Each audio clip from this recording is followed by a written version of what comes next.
Ada seorang pemimpin negara kita mengatakan bahawasanya Ashabul Kahfi beragama Kristian. Betul atau tidak Ustaz? Mohon penjelasan. Mohon penjelasan pula dah. Seorang pemimpin dia kata sebut tak bahawasanya Ashabul Kahfi ni beragama Kristian. Inilah yang Nabi pesan ni. Yang Nabi nak suruh kita jaga sangat ni. Nah, selama ada ulama, kita dekatlah dengan ulama. Kejar ulama. Duduk sama dekat dia. Alaikum bimajalisil ulama. Selalulah kamu duduk dalam majlis ulama. Apa? Nanti dah tak ada ulama, orang akan ikut orang jahil. Ini contoh ni. Ashabul Kahfi itu orang beriman, orang mukmin. Dia kata kafir, Kristian. Kristian tu agama baru, kafir laknatullah. Bang, mengkafirkan pemuda Ashabul Kahfi. Sesat tak? Kalau orang percaya ke dia, sesat tak? Ini yang dikatakan pemimpin-pemimpin jahil yang nak menunjuk pandai. Kerana apa? Kerana kita sudah tidak herakan alim ulama.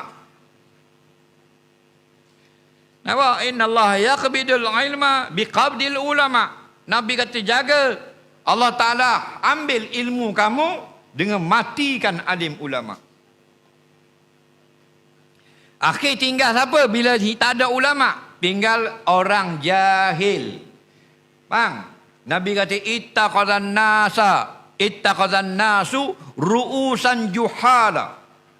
Bila dah tak ada ulama, orang tak peduli lagi ulama, orang ramai akan ambil pemimpin itu orang yang jahil, orang bodoh. Jadi pemimpin. Bila dah orang pemimpin ni orang bodoh, orang jahil jadi pemimpin, mereka bercakap tak?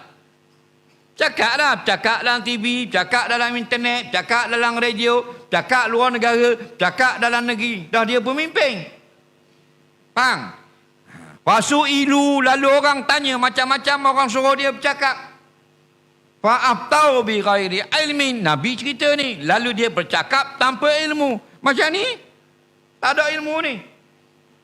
Bila dah bercakap tak ada ilmu, rakyat semua dengar, fadallu wa adallu, maka pemimpin ini sudah sesat dan dia menyesatkan pula rakyat yang percaya kepada dia.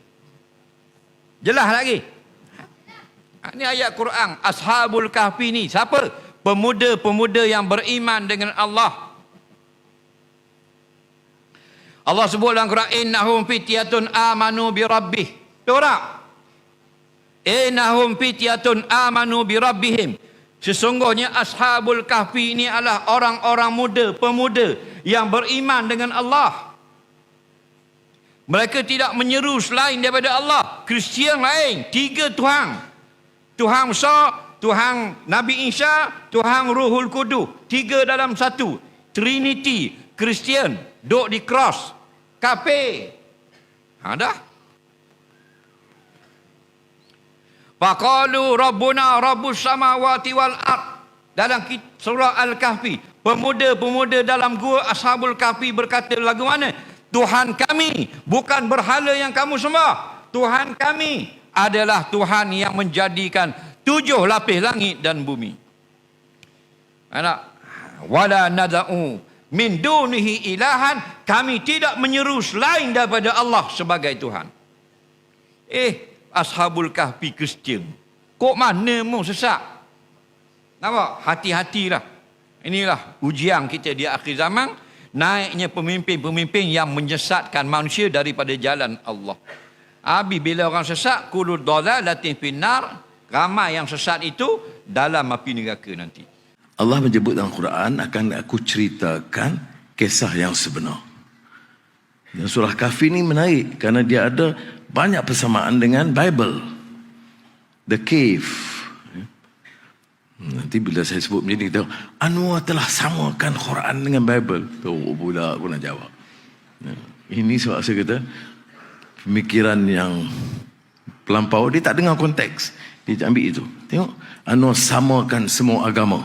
Oleh demikian tidak boleh diterima sebagai pemimpin negara ini. Baik. Baik. Tetapi yang saya sebut dalam cave. Ke mana ada sejarah? Kerana sebenarnya sejarah dalam cerita cave, kahfi itu zaman Kristian.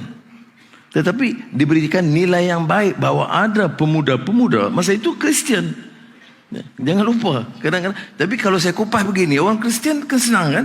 Kita gunakan dalam Quran kisah sejarah di zaman Nasrani, di mana anak muda itu diselamatkan kerana prinsip mereka yang kental. Akan kuceritakan kisah sebenarnya. Apa cerita sebenarnya? Innahum fityatun amanu bi rabbihim wa zidnahum huda. Anak muda dengan keyakinan mereka, dengan iman mereka, Allah tambah petunjuk kepada mereka. Mengapa? Kerana ini soal nilai, soal prinsip. Dia tidak terpukau dengan kuasa dan kezaliman dan penindasan dan penipuan porak-poranda di luar.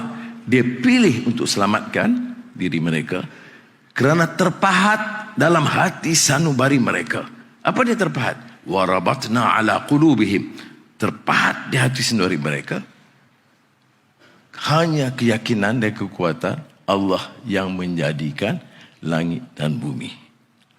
Saya tengok kalau jaki mangguk, saya selamat. Baik.